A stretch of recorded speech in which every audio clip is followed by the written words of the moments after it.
What is going on, my broskiis? My name is Toadskii, back again, here to bring you guys yet another One Piece Treasure Cruise video.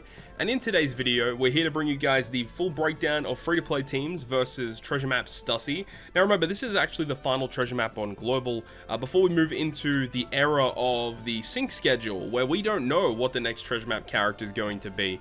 So that's kind of interesting, right? Moving into a different era in One Piece Treasure Cruise. So I'm excited, but also it's going to be interesting to see how it all plays out.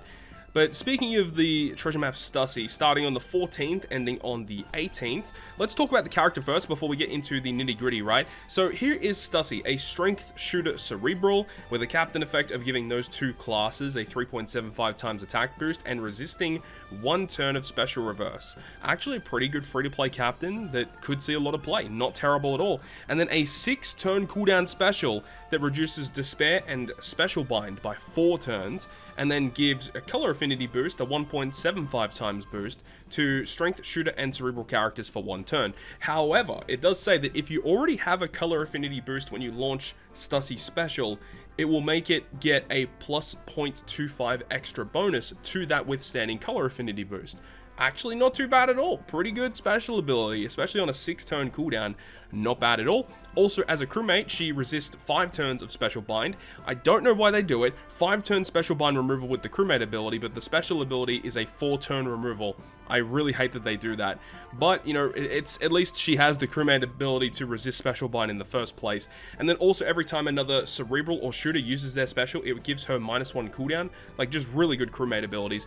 On top of the fact that she has fear resistance by 5 turns. So this is definitely one of those free-to-play treasure map units that I would advise. Limit break expanding, definitely worth it. Unfortunately, she doesn't have a good support effect, which is a bit of a shame, but then her PvP abilities, giving a strength teammates 40 seconds at the start of the battle, level 6 attack. And then also, if the time remaining is 60 seconds or less, you get level 3 defense. So unfortunately, you can't have both the attack and the defense buff. It just, depending on the timing of the battle, you get either an attack boost at the start of the quest or a defense boost towards the end of the quest. It's basically how it goes. And a 25 CT special that targets 3 enemies for 1.5 times her attack, and then also gives them level 3 defense down for 20 seconds. Like, not a terrible special. 25 seconds is pretty okay, but of course it's a relatively okay just free-to-play unit, so this unit's not going to hit ridiculously hard, but it's not an awful unit, I guess. If you're running a strength team and you need like an extra unit to fill out your team, not a terrible option, I must say. But that's the breakdown of Stussy. Furthermore, in this treasure map, we can actually get our hands on 2 additional treasure map characters, the free-to-play units of Moria and also Hyogoro. Moria was when the Luffy versus the villains celebration happened on Japan, as well as Hyogoro being Japan's current month treasure map character.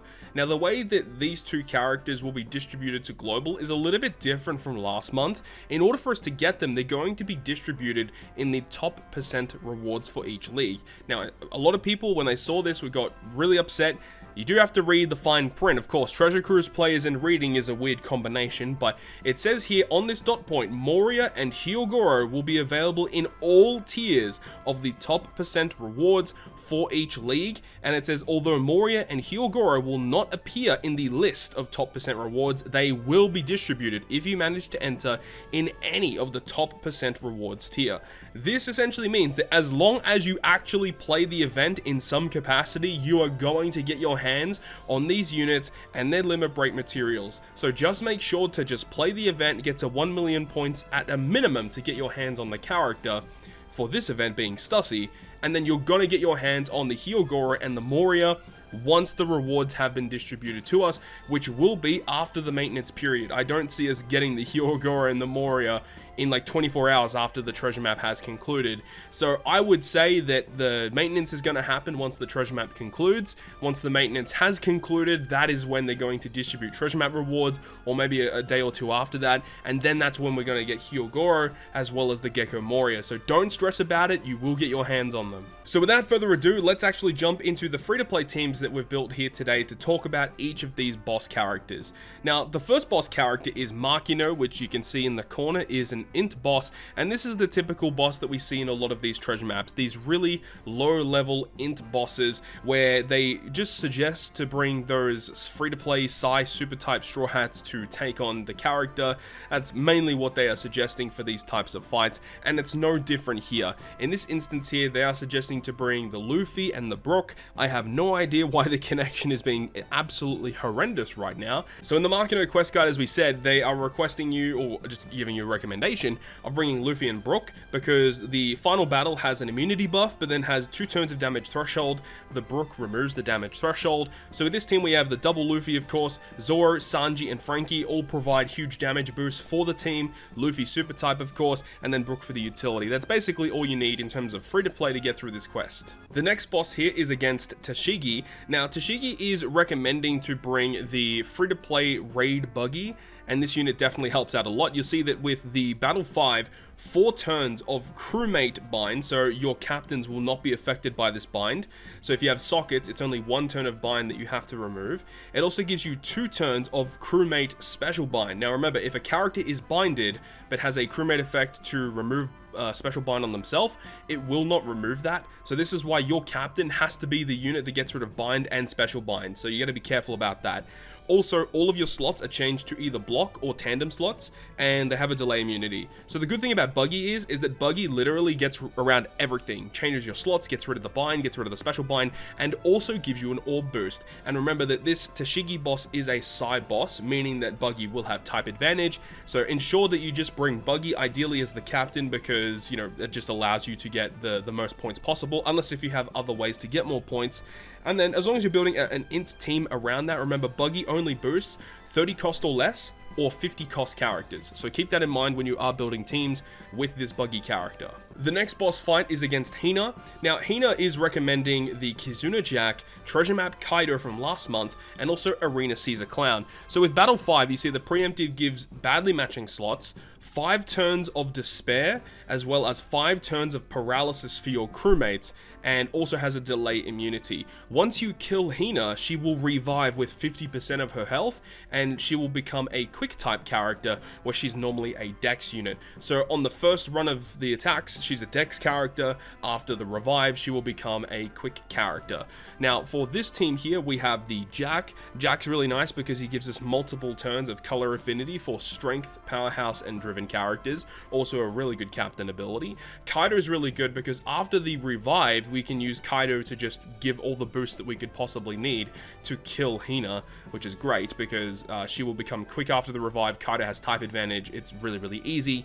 Arena Caesar Clown is also a really good option because you can use him on turn 1 of Hina, and then on the revive, you can use Caesar once again because Caesar will give you a guaranteed poison conditional boost, and he has double special activation, so that really helps out. But then you've also got Kid. Kid's basically here to remove the badly matching slots that Hina will give to our team, and then the last unit here was just a filler unit with the Akainu and Fujitora, definitely replaceable. But as long as you have like the Jack, the Kaido, and then the Caesar Clown, and as long as you have another unit that can change badly matching slots into matching, that's basically all you need for the Hina fight. The last of these Battle Rush bosses is against Perona. Perona has this recommendation of the 6+ Sabo, the free-to-play Monet, as well as the Koala, the rare recruit Koala. So if you have those characters, you can build a team around that. We'll talk about my team in a moment. But as for the behavior, what are the gimmicks of this quest? You can see on the last battle, preemptive attack, badly matching slots once again, 4 turns of attack down, defense down immunity. So you can't use a defense down conditional boost, which is why Monet is good, because Monet gives you a delayed conditional boost. And then also they have a slot barrier, 2-turn slot barrier, which is pretty annoying. And you have to get through it via having 2 strength slots on your team, okay? And also has a resilience buff. So there's lots of things to take into consideration here. So in terms of getting around the slots, we've got the treasure map Luffy as the captain. He also gets rid of the attack down that's inflicted to us. He changes badly matching slots into matching. He gives us a 2x orb boost. Really, really great combination. We've got Kizaru here. Kizaru, the treasure map Kizaru, will allow us to get a 1.75x attack boost for our dex characters. And then we've got Judge, which just gives us a color affinity boost. But then we've also got the 2 strength units. We have 2 strength strength units because the badly matching slots that are given to our characters, when Luffy changes them into matching, if we have 2 strength units, we'll have 2 strength slots, which enables us to get around the barrier. We've got Doflamingo and Treble, which give us a chain lock, and then we've got Shinobu, the Arena Shinobu, which when you activate the special ability, it does remove your beneficial effects, so you probably want to use Shinobu first. Keep that in mind. So Shinobu actually gives us the end of turn damage, so that allows us to get around the resilience buff. So ideally, you'd use Shinobu first, then you'd go ahead and use your Judge, because Judge removes chain lock. So you go Shinobu, Judge, then Doflamingo, Treble, and then just use Luffy special. That's pretty much all you need to get around this quest. So that's pretty much it. Should be able to get through it without too many issues. Versus Perona, no problems. Alright, so now we're here on the final boss battle, the final boss versus Stussy. Now, just looking at this team very quickly, is that the Stussy that I have on this team, ideally, once you get your own version of the treasure map Stussy, that is what you would use instead. However, I know that at the start of the quest, you're not going to have Stussy, so the replacement for Stussy for this team would ideally be a strength unit that has a despair removing effect. So, like, treasure map lore would be a pretty perfect fit. But it just depends on what kind of units you want to bring. But you need a character to get around despair. That's just something that you need, okay? Now, talking about this quest here, you can see that the final boss is going to be a Dex character. Now, for this team, I am advising you to use Vivi as a friend captain. I know we do this a lot with these free-to-play teams, but if you have Vivi available as a friend captain, it makes this quest so easy. So just keep that in mind. If you have Vivi, I would advise it because it's just such a good unit. But let's actually talk about the gimmicks of this quest. Like, what are you going to be encountering throughout this final boss fight? Obviously, they're suggesting just bring Vivi in the boosters, easy as pie, right? Anyways, Battle 4, we have 5 turns of despair given to our top row, of course, delay immunity, and 5 turns of increased defense. So luckily, it is a delay immunity, meaning you can just bring a unit to reduce the enemy's defense, or you can bring a unit to remove the defense up. It just depends on what you want to do. But there is despair there, okay? So you have to keep that in mind. So that's why with sockets, it goes down to 2 turns. So either using a support effect, or by replacing this Stussy here, obviously with the despair removing effect that allows you to get around it. But then we've also got this Jinbei. Jinbei removes the enemy defense, or reduces their defense, and then also gives you color affinity boost. So it's a really good option to use that. So you get around the despair with a special or a support effect, and then Jinbei to get around the defense and gives a color affinity boost for that stage, which is good. And then on the final boss, there is a little bit more gimmicks there. 10 turns of special bind given to your captains. That's why Vivi is good, because Vivi will allow you to remove that special bind. However, though, the Monet we are using in this instance as our captain doesn't really matter that she's special binded, because her special is pretty much useless for this fight. So keep that in mind. She's mainly here just because she's a strength captain and she's a pretty high point booster. That's the only reason why I decided to do that. Delay immunity, once again, there is 5 turns of damage threshold and 5 turns of Rainbow Shield damage reduction. So the Morley here will remove the damage threshold, and because we've got a free spirit captain, we will get the conditional boost, which is great.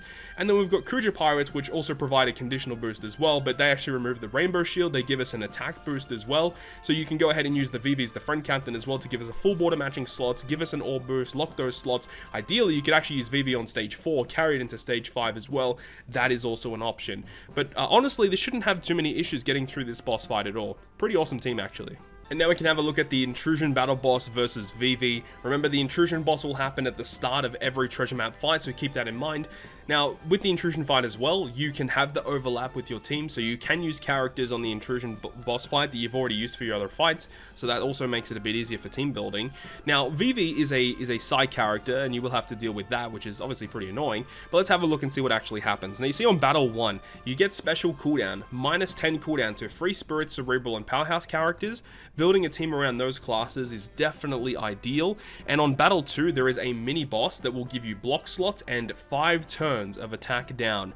There is a delay immunity as well, so if you have a poison or you have a defense down conditional boost, you can go ahead and do that too if you want. So with this team here, you can do that with Caesar Clown, giving you a conditional boost on stage 2 and also giving you one on stage 3, considering he has double special activation. Now for this fight, we're going to be using the Neptune special, which will change, not really change, but he actually gives us the orb boost. It's a 3-turn orb boost to Cerebral and Powerhouse characters, and he also gets rid of the attack down given to our our team, so a really good option. Custard support attached to the Neptune will give an orb lock to all of your int characters, so you can conserve those slots for later. And we also have the Ace special. Now Ace is here because he's a cerebral or a powerhouse unit that has a special ability that can change block slots into matching. So the block slots given on stage 2 will be changed into matching, and then they're going to be locked, obviously, via the Custard support. So Ace isn't really boosted by the Captain Baby 5, but it doesn't really matter, it's fine, it's not that big of a deal. Now ideally you want to be using Reiju as a friend captain for this fight. If you don't have Reiju, you can get away with like a versus Whitebeard, for example. I would advise using Reiju though, because she is the highest point booster, she has a really good special ability, not the end of the world though. Actually, you definitely need Reiju. Reiju's gonna make a big difference for this fight in just a moment. We'll talk about it because there's some utility that you definitely need via her special. But in terms of the Caesar, as we said, we can use one on stage 2, you'll have another one for stage 3, not a problem. But remember, there are additional gimmicks you have to take into account on the final boss fight. So battle 3, 1 turn of special reverse is given to your crew, 5 turns of bind given to your right hand side, and then 10 turns of paralysis given to your left hand side. And once again, delay immunity, so you can use Caesar once again. Getting around the special reverse, the Rayleigh's really good. He gets around the special reverse. He does get rid of some of the bind, which is actually good. He actually gets rid of all the bind because it's 5 turns of bind, goes down to 2 turns after the sockets. Rayleigh is a really good free-to-play option here. Gets around the special reverse, gets around the bind, and he also gives a chain boost. I think it's a 1.0 chain boost. Really, really good.